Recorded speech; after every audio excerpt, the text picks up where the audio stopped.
I was a cast member at Walt Disney World for 5 years.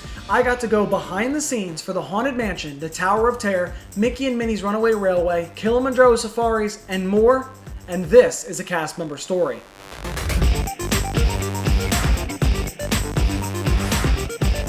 One of the perks of working at Walt Disney World is a thing called Magic Backstage. Now, this is not a super hidden thing. Disney themselves actually talked about it online, and it's absolutely one of the best perks, I believe, of working at the parks alongside, of course, free admissions, discounts, all kinds of stuff, right?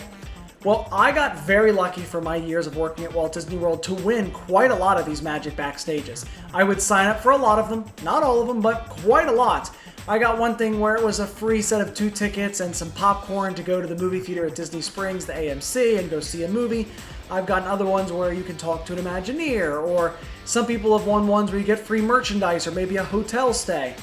The ones that I love the absolute most, though, were where you got to go backstage onto an attraction. Some of those locations were the Tower of Terror, the Haunted Mansion, Kilimanjaro Safaris, and Mickey and Minnie's Runaway Railway. While it wasn't really a Magic Backstage, I have talked previously about how we were able to bring people into Space Mountain and they could kind of see a backstage access, in a sense. Well, it was really cool to be able to do these experiences. This is truly something that 99.99999% of people never get to do.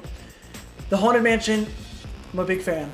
Tower of Terror, big fan. Kilimanjaro, big fan. Mickey and Minnie's, big fan. All of them, right? During these Magic Backstages, you actually got to go not just see it with the lights on, not just learn some stuff about it, but for a majority of them, you actually get to walk out onto the track.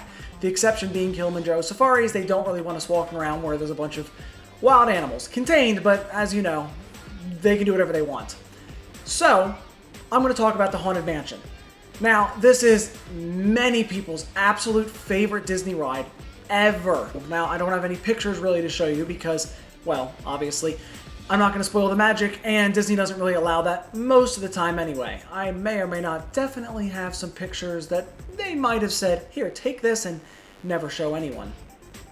But it was very cool to be able to walk through this ride, and I mean walk. Before the power was turned on, minus a few effects and a couple of lights, but the actual track wasn't on.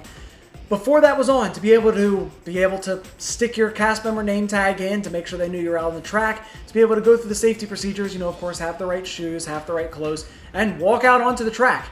When you go and look down and say, oh, that's where the ghosts are, that's where they're dancing down there. Yeah, you get to go down there, and it's kind of crazy. It's one of the only things you get to do where you kind of get to be a part of the ride in that sense, where we got to go and open up one of the booklets and you can kind of see all the people from the Haunted Mansion who would work there. They got to write their names down. We didn't do that because, well, I didn't work at the Haunted Mansion, but it's very cool to know that if you work there, you're permanently a part of that ride. There is a book, it's got your name in it, some of the pictures and some cast members left photos behind in there as well, so it's really cool. You get to see some parts of the ride that I feel like you don't really get to appreciate. When you're up in the attic, did you know that you can actually see the cake toppers, the little husband and wife, the bride and groom, little cake toppers that they put? Well, there's one of those for each time that she gets married. So if you don't know the story, the bride wants to get a little bit richer, takes all of the earnings, takes all of the money of the husband, cuts his hat off, kills him. Moves on to the next one, cuts his head off, kills him. And she keeps getting more money, more power, bigger and bigger and bigger until she's just super wealthy. Well, you'll notice that there's actually a bunch of hats scattered throughout this attic, and then there's a bunch of hat boxes. Well, let's just say that it's not the hats that are sitting in those boxes, but the heads that used to be wearing those hats of all the dead husbands. There's a tiny detail which, even after knowing this, it's very hard to find, but if you're really paying attention, the little pieces that sit on top of the cake, the husband and the wife, the bride and the groom that are up there on top of the cake, the little tiny ceramic pieces that you sometimes see, if you pay attention, there's actually one of those for each except for the last husband. And the head is cut off on all of those. The first time it's cut off, it looks like it's cracked. The whole thing is kind of broken. The next time it's a little bit better. The next time it's a little bit better. And it's that little tiny, so cool Imagineering storyline of she gets better and better at cutting off their heads, just like she gets better and better at destroying this symbolization of their marriage, of their big wedding day. Very cool. You get to learn stuff like that when you get to go backstage. You also get to do other weird things like the Tower of Terror. For the one in Florida, as you know, it goes full up and then forward before the Twilight Zone and crashes down, right? You get to walk into that room where it gets to go forward, and that is one of the scariest things you might have ever done because the bottom of the floor is reflective, the ceiling is reflective of the walls. So they say, hey, we're about to open the door, you open it, and your brain goes, oh, I'm going to drop to my death. And you're not, there's just ground in front of you, but it's very reflective, and you see up and down at the same time. It's weird. You get to go into there, you get to go into their tower controls, you get to see some of the images and see kind of what they're looking at for when you guys, the guests, are on the ride.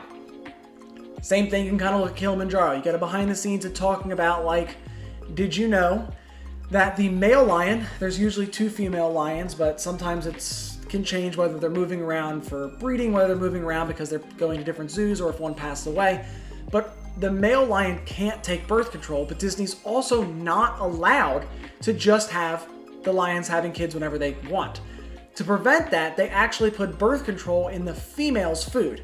The reason that they can't do the males is that if the male is on birth control, he'll actually lose his mane, and obviously that's such a big part of being the male lion, of being the head of the Pride Land, so they don't do that. Instead, they put it inside of the female lion's food. So kind of cool little tricks and things like that.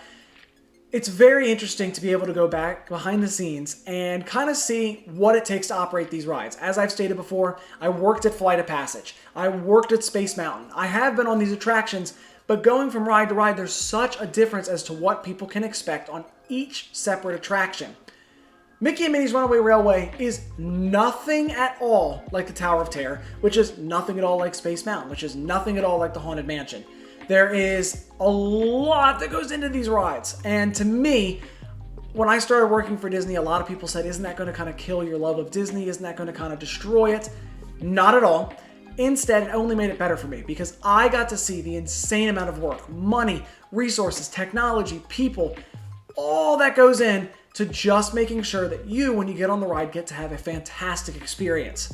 I highly recommend, if you are a cast member, if you're ever going to become a cast member, go to Magic Backstage. You can go on it through the Disney website when you're a cast member and sign up for a ton of them, because especially if you don't work on a ride, it's really, really nice to be able to see what goes into these things. The power, the operations, all the behind the scenes. Mickey and Minnie's, it's both incredibly simple and very complex. Obviously, it's complex. You've got the moving vehicles going around, but also it is, in a sense, kind of simple. It's projection rooms, it's things being set up, being tore down. It uses old school Imagineering with new tech, and that's really what makes the rides so famous and they work so well for so long. That's what makes the Haunted Mansion work so well. When you get the lights on, it doesn't kill the illusion. I mean, it absolutely does kill the illusion, that's the purpose, but it doesn't kill the magic and the haunted aspect of it. But it is funny to be like, how did they do this? And they're like, string. You're like, oh, all right. How'd they do that? And they're like, black light. And you're like, oh, all right. I could do all this at home, couldn't I? And they're like, yeah, a majority of this ride you could probably do at home. And you're like, all right, very cool. The one I've got to mention, though, and there's no proof of this, so unless you get broken on the ride or start working for there, the doors, the banging doors in the Haunted Mansion hallway, as you go by them, you know, they stretch and they move, and you go, how do they do that? How do they do that? It's rubber. It's rubber doors. It seems as simple as that. They're just really well-painted rubber doors. And I'll tell you, it was so disturbing to be able to reach out and here's the door, and you just go and push your hand into a door. Your brain, everything about your brain says, this is wrong, I should not be able to do this, but you can. You can just whoop straight into the door, and so it makes them work. It makes it simple. You've got a little pump back there that's pushing the door forward and backward, or twisting it, or turning it, or slamming the doors. It's a lot of simplicity, but really that's what makes the rides for Disney and many parks around the world so special, is it doesn't have to be a $10 million system.